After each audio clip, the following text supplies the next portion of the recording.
Tayo. Ano ito? Pwede na yun.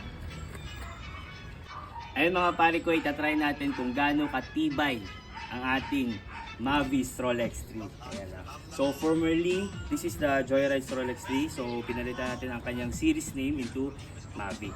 Kami kasing nagtatanong, dahil since lightweight nga siya, baka low quality yan. Hindi po. Papakita ko sa inyo kung paano ito fold. Una, upuan. Then yung body niya. And then ang kanyang manubela. Ayan. So, ganyan siya ka-lightweight, ganyan siya ka-foldable, pero napaka-quality. Bawat folds niya, wala siyang play. Napaka-sturdy niya. And then, yung upuan lang ang nagpi-play habang tumatalon ako. Ulitin natin ha. Ayan. Woo! Ayan o. Napakatibay mga pare ko eh. This is recommended for PWD and mga senior and yung mga buntis na gustong gumala sa mall sa airplane.